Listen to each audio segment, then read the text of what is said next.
প্রিয় শিক্ষার্থীবৃন্দ, তোমরা কেমন আছো?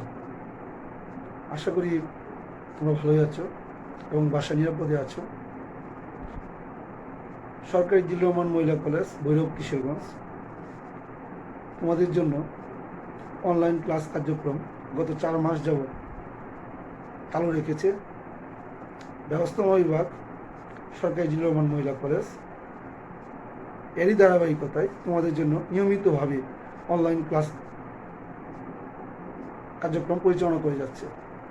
আমরা একাদশ, দ্বাদশ, অনার্স, মাস্টার্স সকল শ্রেণীর ক্লাস কার্যক্রম আমরা করে যাচ্ছি অনলাইনের মাধ্যমে। তো প্রিয় শিক্ষার্থীবৃন্দ, আজকে আমি 2020-21 শিক্ষাবর্ষের একাদশ শ্রেণীর ভর্তিকৃত সকল শিক্ষার্থীদের জানাচ্ছি আন্তরিক শুভেচ্ছা ও অভিনন্দন। তোমরা আমাদের কলেজে নতুন ভর্তি হয়েছ। তো বর্তমান এই বিশ্ব ভয়াবহ পরিস্থিতিতে করোনা ভাইরাস এর দ্বারা সৃষ্ট বিপর্যয়ের কারণে আমরা তোমাদের সামনে থেকে ক্লাস পরিচালনা করতে পারছি না ঠিকই, কিন্তু আমরা আপ্রাণ চেষ্টা করছি যেন তোমরা সেই ক্ষতিটা পুষিয়ে নিতে পারো। বাংলাদেশ সরকারের মাননীয় প্রধানমন্ত্রী সুদক্ষ নেতৃত্বে সারা দেশে অনলাইন ক্লাস কার্যক্রম অদ্যাবধি চলমান রয়েছে। তো প্রিয় শিক্ষার্থীবৃন্দ, আজকে আমি যে ক্লাসটি নিব বিশেষ করে একাদশ শ্রেণীর নতুন ভর্তিকৃত শিক্ষার্থীদের উদ্দেশ্যে বলছি। তোমরা ফিনান্স, ব্যাংকিং ও বিমা বইয়ের অধ্যায় 3 এর একটি গুরুত্বপূর্ণ ক্লাস আমি আজকে নিতে যাচ্ছি। তো তোমরা এই ক্লাসটার সাথে থাকো। আমি ক্লাসটি ডিজিটাল কন্টেন্টের মাধ্যমে এবং মাল্টিমিডিয়া সিস্টেমে তোমাদের সামনে উপস্থাপন করছি। তো যতক্ষণ ক্লাসটা চলবে তোমরা ক্লাসের সাথে থাকো। আর এই ক্লাসটি নতুন দ্বাদশ শ্রেণীর শিক্ষার্থীদের জন্য আশা করি উপকারে আসবে। তোমরাও ক্লাসটি মনোযোগ সহকারে দেখবে। তো প্রিয় শিক্ষার্থী, তোমরা ক্লাসটি উপভোগ করো, তবে অবশ্যই খাতা কলম সাথে নিয়ে বসবে। আমাদের যে ক্লাসের গুরুত্বপূর্ণ বিষয়গুলো তোমরা খাতায় নোট করবে। তো আমি ক্লাসটি উপস্থাপন করছি। সুপ্রিয় শিক্ষার্থীবৃন্দ, অনলাইন ডিজিটাল ক্লাসে তোমাদের সবাইকে স্বাগত।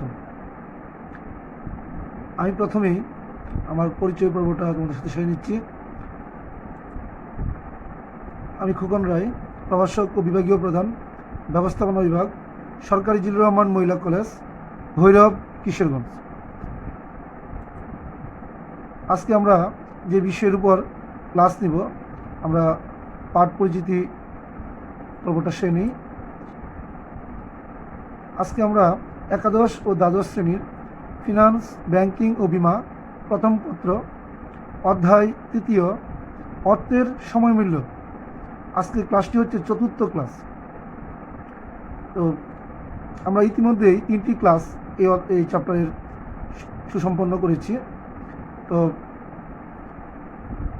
যারা একাদশ শ্রেণীতে তোমরা নতুন ভর্তি হয়েছ, তোমাদের জন্য আজকের আমি ক্লাসটি করার পূর্বে প্রারম্ভিক একটু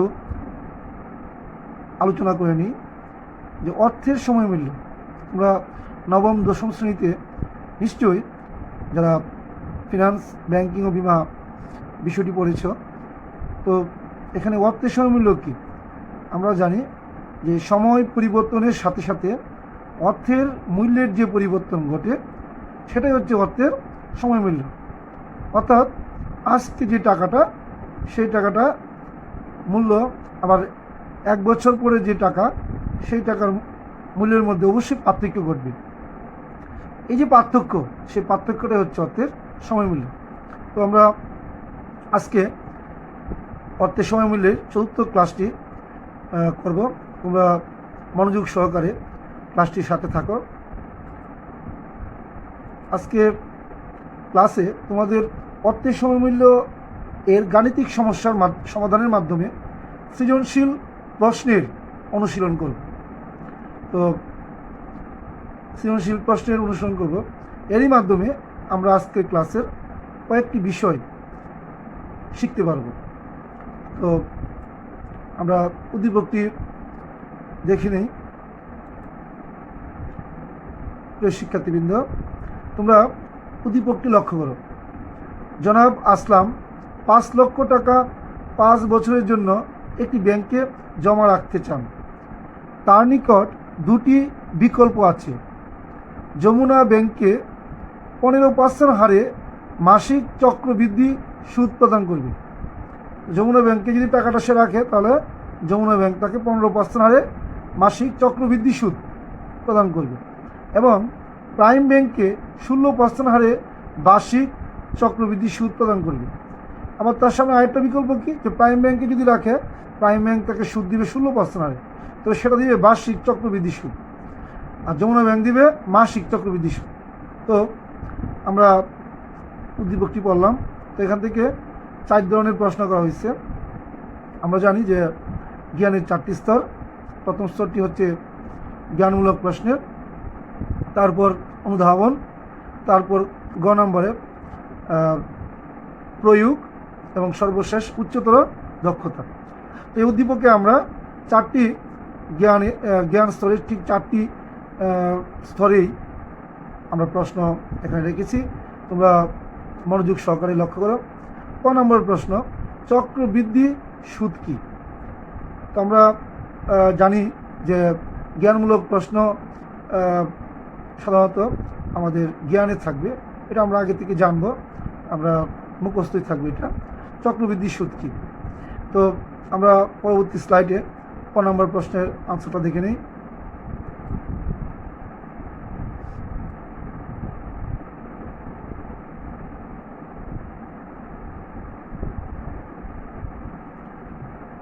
প্রিয় শিক্ষার্থী, চক্রবৃদ্ধি সুদ কী? প্রতি সময়ে সুদাসনের উপর সুদ নির্ণয়কে চক্রবৃদ্ধি সুদ বলে। অর্থাৎ প্রতি সময়ে সুদাসন, আমরা জানি আজকে আমরা যে টাকাটা বিনিয়োগ করলাম, 1 বছর পর যদি আমাদের সুদ আসে, তখন এই সুদ এবং আসল যোগ দিলে হয় সুদাসল বা ভবিষ্যৎ মূল্য। তো প্রতি সময়ে শুধু আসলের উপর সুদ হবে না, সুদ আসল একত্রিত হয়ে যে টাকাটা হবে, সেই টাকার উপর যে সুদ নির্ণয় করা হয় তাকেই চক্রবৃদ্ধি সুদ বলে। তো এটা আমরা দেখতে পাচ্ছি যে পর্যায়ক্রমে, ছবিতে দেখতে পাচ্ছি টাকা কিন্তু পর্যায়ক্রমে বেড়ে যাচ্ছে, চক্রবৃদ্ধি সুদ কিন্তু পর্যায়ক্রমে বাড়বে। হ্যাঁ, আসল সুদাসলের উপর আবার সুদ, এই সুদাসলের উপর আবার সুদ, সুদাসলের উপর আবার সুদ, এভাবে পর্যায়ক্রমে টাকার পরিমাণ বাড়তে থাকবে, সেটাই হচ্ছে চক্রবৃদ্ধি সুদ। এবার আমরা খ নম্বর প্রশ্নের উত্তরটি আমরা দেখি।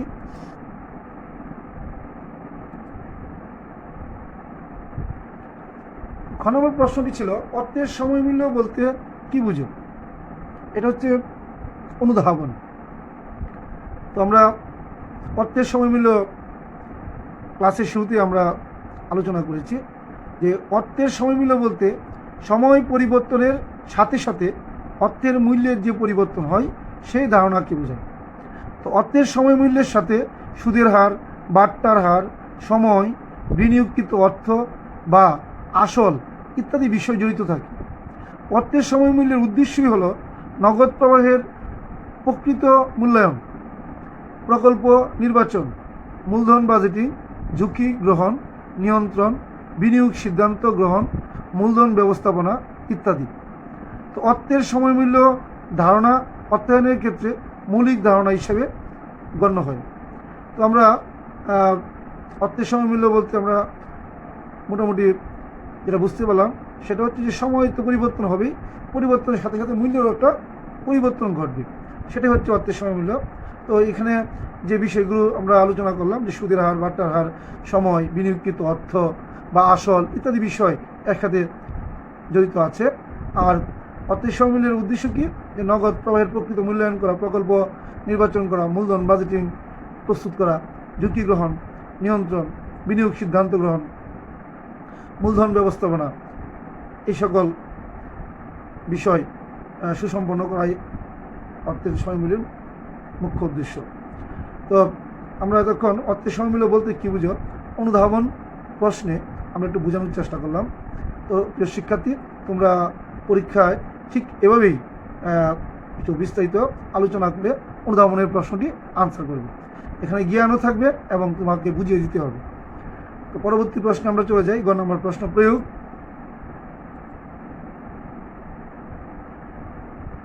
এখানে আমরা একটা গাণিতিক বিষয়, তো এখানে অঙ্কটা আমি তোমাদের জন্য করে দিয়েছি। তো আমরা একটু প্রশ্নটার দিকে একটু যাই।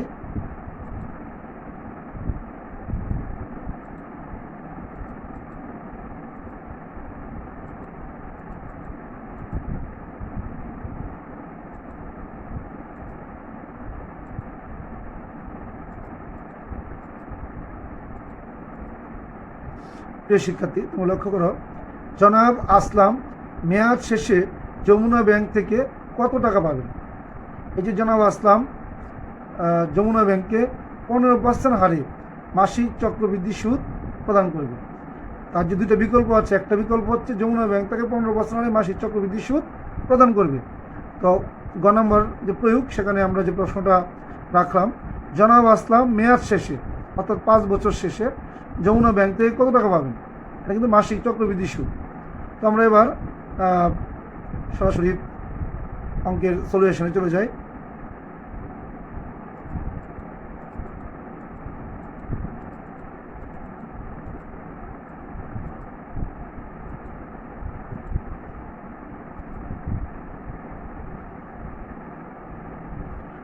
প্রিয় শিক্ষার্থী, আমরা দেখতে পাচ্ছি যে জনাব আসলাম যমুনা ব্যাংক থেকে মেয়াদ শেষে কত পাবে। যেহেতু চক্রবৃদ্ধি সুদ, মাসিক চক্রবৃদ্ধি সুদ, আমরা একটা সূত্র প্রয়োগ করলাম যে FB সমান PV ব্র্যাকেট 1 + I/M, পাওয়ার হচ্ছে N গুণ M বা N ইন্টু M। তো চক্রবৃদ্ধি সুদের এটি সূত্র আমরা পূর্বে ক্লাসে আমরা এই সূত্রগুলো তোমাদের দিয়েছি। তো তোমরা আবার খাতায় সূত্রটা উঠিয়ে নাও। FB সমান PV 1 + I/M, পাওয়ার হচ্ছে N ইন্টু M।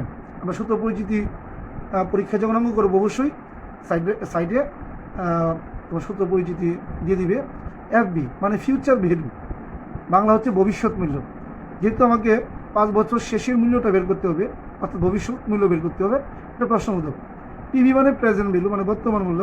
বর্তমান মূল্য অঙ্কের উদ্দীপকে দেওয়া আছে 5 লাখ টাকা। আসলাম ব্যাংকে 5 লাখ টাকাই রাখতে চাচ্ছে। আই হচ্ছে সুদের হার।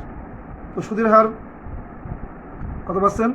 15% বা 0.15। এন হচ্ছে নাম্বার অফ ইয়ার্স, অর্থাৎ বছরের সংখ্যা। অঙ্কে বা উদ্দীপকে দেওয়া আছে বছর হচ্ছে 5 বছর। এম হচ্ছে চক্রবৃদ্ধির সংখ্যা, অর্থাৎ আমাকে যে বলা হয়েছে যে মাসিক সুদ, অর্থাৎ মাসিক যেহেতু, তো বছরে কতবার সুদ গণনা করতে হবে? 12 বার। এম এর মান হচ্ছে 12। তাহলে আমরা এবার অঙ্কের মানটা বসিয়ে নিই। PV 5 লাখ, হ্যাঁ, 1 প্লাস আই এর পরিবর্তে 0.15।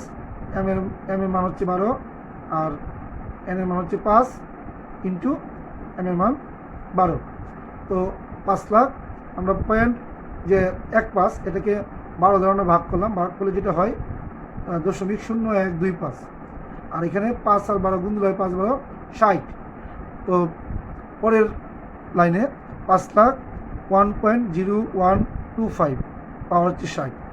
এই 1.0125 পাওয়ার 60 সাইন্টিফিক ক্যালকুলেটরের মাধ্যমে আমরা যখন এটা করলাম তখন এই মানটা বেরিয়ে গেল 2.10718134,347। তো এই 5 লক্ষের সাথে গুণ দিলে হয় 10,53,590.67 বা 10,53,591 টাকা। তো সুতরাং জনাব মানে আসলাম যমুনা ব্যাংক থেকে 5 বছর বা মেয়াদ শেষে পাবে 10,53,591 টাকা। তো প্রিয় শিক্ষার্থী, আশা করি তোমরা এই গণন প্রশ্নের সলিউশন তোমরা বুঝতে পেরেছ। পরীক্ষায় যেহেতু সৃজনশীল, প্রয়োগে তোমরা এইভাবেই সুন্দরভাবে অঙ্কটা খাতায় করে ফেলবে।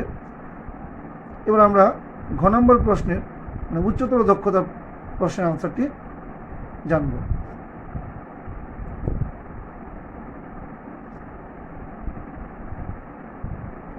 উচ্চতর দক্ষতার যে প্রশ্নটি, সেই প্রশ্নটির আনসার যদি আমি জানতে চাই তাহলে আমাকে একটু প্রশ্নটি আবার পুনরায় আলোচনা করতে হবে। এখানে ঘ নম্বর প্রশ্নে উদ্দীপকে যেটা বলা হয়েছে যে আসলাম সাহেব, তো আমরা ঘ নম্বরে দেখছি যে উনি যমুনা ব্যাংকে 15% হারে মাসিক চক্রবৃদ্ধি সুদে টাকা রাখেন। তার কাছে আরেকটা বিকল্প আছে, সেটা হচ্ছে প্রাইম ব্যাংকে সে 16% হারে মাসিক মাসিক নয় বার্ষিক চক্রবৃদ্ধি সুদে টাকাটা রাখবে। সেক্ষেত্রে প্রাইম ব্যাংক তাকে 16% হারে সুদ দেবে বার্ষিক। তো এখানে আসলাম সাহেব কোন বিকল্পটি গ্রহণ করবে সেটি এখানে বিবেচ্য বিষয়, উচ্চতর দক্ষতা। তো যেহেতু আমরা গ নম্বর প্রয়োগে আমরা যমুনা ব্যাংক কত টাকা দিবে সেই বিষয়টা আমরা বের করেছি। তো এবার আমরা যদি প্রাইম ব্যাংকের মেয়াদান্তে কত টাকা দিবে সেটা যদি আমরা বের করে নিই, তাহলেই আমরা একটা সিদ্ধান্তে আসতে পারবো যে আসলাম সাহেব কোন ব্যাংকে টাকাটা রাখবে বা রাখা উচিত। তো আমরা এবার প্রাইম ব্যাংকের যে ফিউচার ভ্যালু, ভবিষ্যৎ মূল্য মেয়াদান্তে কত হবে সেটা আমরা একটু আনসারটি করে নিই। প্রিয় শিক্ষার্থী, আমরা এখানে যে প্রাইম ব্যাংকে এটা বের করার সময় আমরা একই সূত্র, তবে যেহেতু এটা বার্ষিক এই জন্য এর কোনো ফাংশন থাকবে না, চক্রবৃদ্ধির কোনো ফাংশন থাকবে না। সূত্রটা হবে FB সমান PV ব্র্যাকেটে 1 প্লাস I পাওয়ার হচ্ছে N। তো এখানে FB মানে ভবিষ্যৎ মূল্য আগের মতোই প্রশ্নবোধক, PV বর্তমান মূল্য 5 লাখ, I সুদ ইন্টারেস্ট রেট মানে সুদের হার 16% বা 0.16, N হচ্ছে বছরের সংখ্যা মানে 5 বছর। তো এবার আমরা অঙ্কে মানটা বসাই নিই। PV মানে প্রেজেন্ট ভ্যালু 5 লাখ, আর 1 যোগ আয়ের মান হচ্ছে 0.16 পাওয়ার হচ্ছে 5। তো যোগ দিলে হয় 1.16 পরবর্তী লাইনে পাওয়ার 5। আমরা 1.16 পাওয়ার 5 সাইন্টিফিক ক্যালকুলেটরের মাধ্যমে যে মানটা পাই সেটা হচ্ছে 2.10034। আমি 5 টাকার সাথে গুণ দিয়ে দিলাম, 10,50,170 টাকা আমার বেরিয়ে গেল। তো জনাব আসলাম মেয়াদান্তে প্রাইম ব্যাংক থেকে পাবে 10,50,170 টাকা। এখন আমরা সিদ্ধান্তে উপনীত হব যে জনাব আসলাম যমুনা ব্যাংকে টাকা রাখলেই বেশি লাভবান হবে, কেননা যমুনা ব্যাংক দেয় 10,53,591 টাকা, আর প্রাইম ব্যাংক দেয় 10,50,170 টাকা। তো প্রাইম ব্যাংক যে টাকাটা দেয় সেটা তুলনায় যমুনা ব্যাংকের টাকার পরিমাণ কিন্তু বেশি। তো সেই জন্য আমরা যমুনা ব্যাংকেই টাকাটা বিনিয়োগ করব। তো শিক্ষার্থী, আমরা এখানে প্রাইম ব্যাংক যা বেশি, অর্থাৎ এখানে একটু আমাদের লেখায় ভুল হয়ে গেছে, এখানে হবে যে যমুনা ব্যাংক বেশি দিয়েছে। তো আমরা সিদ্ধান্তে আমরা কী দিব, যে যমুনা ব্যাংকেই তার টাকাটা বিনিয়োগ করা বা জমা রাখা উচিত হবে। তো এতক্ষণ আমরা 4টি জ্ঞানের স্তরের 4টি বিষয় নিয়ে আমরা আলোচনা করলাম। আশা করি তোমরা মনোযোগ সহকারে এগুলো শুনেছ, অধ্যয়ন করেছ। তো আমরা এবার ক্লাসের আমরা মূল্যায়নে যাব। মূল্যায়নে আমি আজকে ক্লাসের আঙ্গিকে 3টি প্রশ্ন রেখেছি তোমাদের সামনে। 1, চক্রবৃদ্ধি সুদ কী? 2, অর্থের সময়মূল্য কী? 3, যদি বছরে একাধিকবার সুদ গণনা করা হয় তবে চক্রবৃদ্ধি হারে বর্তমান মূল্য নির্ণয়ের সূত্র কী হবে? এটা আমরা অঙ্কেই করেছি, তোমরা বুদ্ধি খাটিয়ে প্রশ্নের আনসারটি করে ফেলবে, সূত্রটি লিখে ফেলবে। এই 3টা প্রশ্নের আনসার আশা করি তোমরা খুব ইজিলি করতে পারবে। তোমরা খাতায় আনসারগুলো করে ফেলবে। আমরা পরবর্তীতে তোমরা এই আনসারগুলো যদি কোনো বুঝতে সমস্যা হয় আমার কমেন্ট বক্সে তোমরা প্রশ্ন রাখতে পারো, জানার জন্য আমি তোমাদের আনসার দেওয়ার চেষ্টা করব। আর আজকে আমরা ক্লাসের একবারে শেষ পর্যায়ে আমরা তোমাদের হোমওয়ার্ক দিয়ে দিচ্ছি। আজকের হোমওয়ার্ক আমরা যে ক্লাসটি করলাম সেই ক্লাসের আঙ্গিকে আমরা একটা ছোট্ট উদ্দীপকের মধ্যে দিয়ে দিলাম তোমরা সেটা খুব অল্প সময়ের মধ্যে অঙ্কটি করে ফেলবে। জনাব মুস্তফা কামাল 1 লক্ষ টাকা ব্যাংকে জমা রাখতে চায়। ব্যাংক যদি 10% হারে সুদ প্রদান করেন তবে 5 বছর পর তার ব্যাংক থেকে প্রাপ্ত টাকার পরিমাণ কত হবে? তো মুস্তফা কামাল 1 লক্ষ টাকা ব্যাংকে জমা রাখতে চায়, ব্যাংক সুদ দিবে 10%, আর 5 বছর পরে সে কত পাবে? যেহেতু অঙ্কে সরল সুদের কথা উল্লেখ নাই, অর্থাৎ সুদ বলতে আমরা চক্রবৃদ্ধি সুদকে বুঝবো। তো তোমরা এই অঙ্কটি সলিউশন করে ফেলবে, করে তোমরা এর আনসারটি আমাকে জানিয়ে দিবে আমার ইউটিউব চ্যানেল রয় খোকন বা ফেসবুক রয় খোকন, আমাদের সরকারি জিলুর রহমান মহিলা কলেজের YouTube channel govt Zillur Rahman মহিলা কলেজ। এখানে আমার ক্লাস তোমরা দেখবে এবং দেখে এখানে এই আনসারটি দিয়ে দিবে। আর যদি কারো বুঝতে সমস্যা হয় তাও আমাকে জানাবে। তো আমরা আজকের ক্লাসের একদম শেষ পর্যায়ে, এতক্ষণ তোমরা ধৈর্য সহকারে ক্লাসটি উপভোগ করার জন্য আমি তোমাদের সকলকেই ধন্যবাদ জানাচ্ছি। সবাই সুস্থ থাকো, ভালো থাকো, বাসায় থাকো। ধন্যবাদ সবাইকে।